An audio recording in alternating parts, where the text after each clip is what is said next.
Back to the Future Untold Tales and Alternate Timelines number 4. Now I got the crazy cover for this, and I was trying to get the regular copy, and I have to get the a regular cover, I should say. I don't want a variant cover for this because I know at least the first 4 all have one giant picture, so I have to go back and get the first one because I got the cool Artist Month variant cover with the black and white. But I want to get the regular cover, and I want to get the regular cover for this, but I'm about 2 months behind still because I have to get 5, which is already out, and I'm pretty sure 6, if it's not out already, it'll be out in a couple weeks. So I still have to catch up, but enjoyed this one as I have the other ones. How I normally did it before is that I wouldn't talk about what was in the issues, but I'm going to change that for this one. So I'm actually going to talk about the stories instead of keeping it super vague. So if you haven't read them already, um, I'll do like kind of no spoilers, and then I'll kind of mention it when I get to the specific stuff. But plain and simple, I would definitely say check it out. Like, they're clearly doing a very serious story with the first half, because the first half of every issue so far has been Doc in the past. So it's been Doc in 1885 as he's been building the train that we see in Back to the Future Part 3. And he's getting closer and closer, and of course everything, and that they kind of made a joke about it in this one. Something always happens, and he always says, "Oh, it reminds me of a story," and then that's how we get the first story for the first half of the issue. And in this one, they actually played around with that idea because his son was like, "Oh, let me guess, it reminds you of a story," and I was like, "That's kind of funny," because he does say that. I think maybe in 2 of them, or maybe the first 3 may have been all 3 of them, where he's like, "Oh, it reminds me of a story." But I like the story for this one. I like both stories. Actually, I thought they were both actually pretty cool for sure. We got to see things like, most of them in general. We get to see stuff that we kind of just never got to see before, interesting answers. And as usual, I'd highly recommend it. And so now I'm just going to get into like the full spoiler stuff with the first story, which was surprising. We actually got to see Marty and Jennifer when they actually first get together. So that was really cool. As always, tons of references thrown in for both stories. This one they threw in kind of the Back to the Future Part 3 and a little bit of Part 2 if you count the Wild Gunman stuff. And so we have Marty playing Wild Gunman and Jennifer calls him Clint. And it's like, oh, you got the wrong guy. And they're playing on the Clint Eastwood thing. So I thought that was pretty cool. We got to see Needles in this one, and him in his truck, and they mentioned the fact he was like, "Oh, I played you like a guitar. I didn't even have to call you chicken this time." I was like, "That's actually kind of cool." They, kind of played around with that idea. So I liked that first story. We got to see how Marty was really nervous, trying to get to know Jennifer and how he felt about her. But it was like, Needles is like super confident, and he has the cool car and everything. And it's like, man, I wish I could have that to impress Jennifer. And he kind of realizes that he doesn't need that. He just kind of needs to be confident, and he asks her out, and they go see the I forgot the guy's name, but like Sergio Leone, the trilogy, the Clint Eastwood trilogy, the Fistful of Dollars, and Good, the Bad, and Ugly. The Man with No Names trilogy is what it's called too. So I thought that was cool, nice little nods there, and we got to see how they actually ended up together, which one of those things, like, there was a ton of stuff I never thought about before in these stories. So every time I read an issue, it's like, that's really cool. Never thought of that before. But this actually involved 2 fairly important characters, especially, going off of the second movie.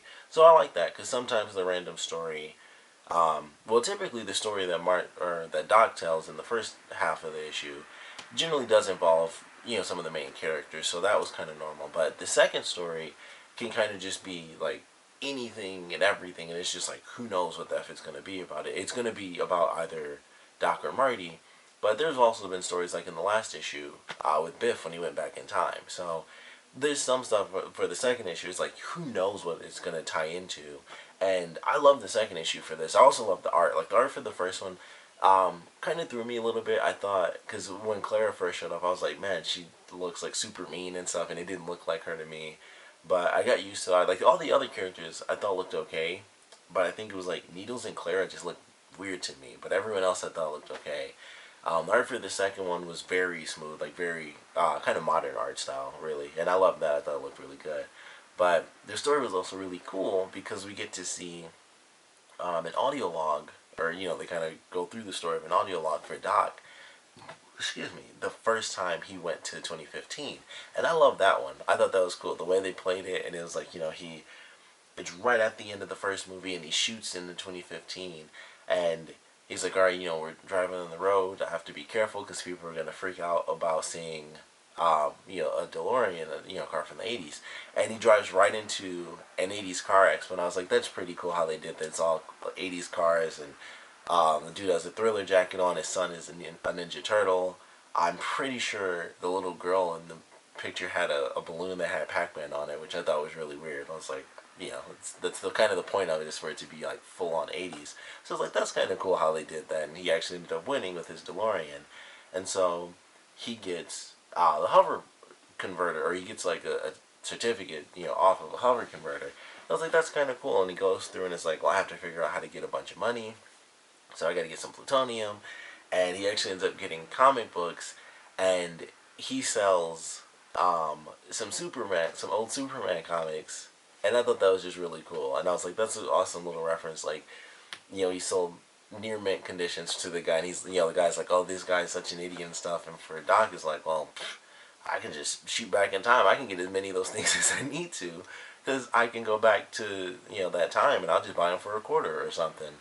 So I thought it was really cool. He just bought a bunch of, like, okay, he didn't have actual plutonium, which is what I thought it was, because he was like, it's plutonium, but it was actually just comic books. And I was like, that's actually really cool. It's like, let me just go ahead, I'll get like, I don't know, let me take like 5 of these, and it's just like, here you go, 3 million, what do I care? I can get like 18 of these things, and it won't make a difference. So I was like, that's actually kind of awesome. And, just a cool little reference to the, first Superman comic. So I was like, that's actually really sweet. That was actually a cool little way to end that, and that's how he got his money.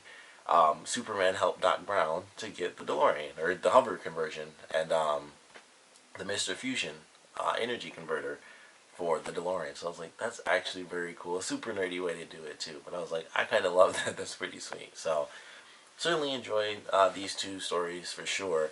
Definitely excited for the next one though, because in the first story, Doc talks about the secrets and stuff that he's keeping, because he's worried that Clara won't really want to go to the future with him, because he's finally finished the train. So I'm assuming in 5 they'll actually be going. It'll probably be the last story they tell in the past, and since it is a monthly issue, I'm very excited to see kind of where it goes from there. So really looking forward to the next one for sure. So they're just getting closer and closer to actually going back to 1985, and then who knows? I mean, they go somewhere from the end of Back to the Future Part 3, and I'm excited to see how far it goes, because I mentioned this, like, I'm pretty sure in, like, the first review I did, they have counted the Back to the Future video game by Telltale Games. That's canon, as part of the story. That actually is canon, and that takes place, I want to say 6 months after the movie. So it's like Doc ends up being in trouble in, like, 1925, and Marty has to go back and help him, and they, all sorts of craziness, of course.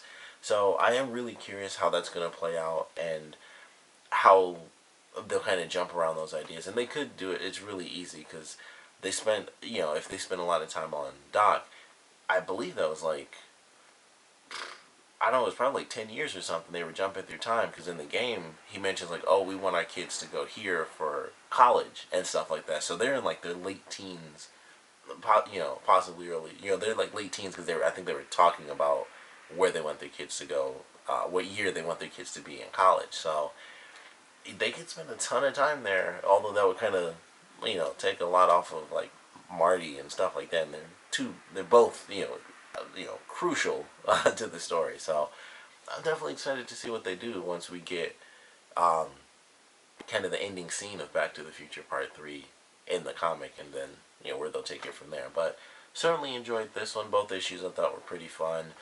I actually really liked the second one more than I liked the first one, because it just kind of surprised me just getting to see Doc's first time in 2015. I was like, oh, this is really cool. This is what he experienced his first time. And also, it showed me something I never noticed. The courthouse, I didn't realize was a mall in Back to the Future Part 2. So when I read that, I was like, I never noticed that it said Courthouse Mall before. And I was like, that's really awesome. It's something I never noticed when I watched the movie. I never thought to read it. I just assumed it was still the courthouse. And that kind of explained why all the cops were there so fast. That's what I always thought. It's like that kind of explained why all the cops were there, like, you know, super fast. It was still the courthouse, and they screwed up and crashed into the courthouse, and it's like, boom, cops are right there. That's how they got arrested. But it was still the courthouse mall, or it became the courthouse mall. So I was like, oh, never once noticed that. So next time I watch Back to the Future Part 2, I'm gonna have to look at the scene when they all fly through the window on the hoverboards. I'm gonna have to try to read it because it just never occurred to me. They never mention it, you know, in the movie. It's just one of those little things, which they have a million different little things in the movie. And I was just like, wow, something I just never caught, never even thought to look at. I just figured the courthouse is still there.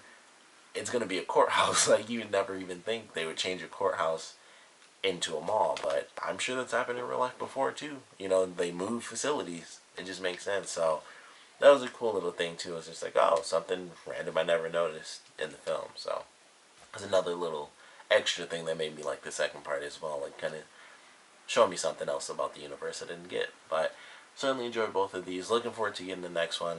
I haven't bought it yet. I didn't want to buy it until I finish this, and you know, I'll probably still go back and do the last three because I had those as like vague reviews, so I might still go back and actually specifically do it. I wanted to do that before this, but I was like, you know what? I didn't sit down and take the time to do that just yet, so I wanted to at least get to four, and then I can go back and do those because they've been out for such a long time anyway.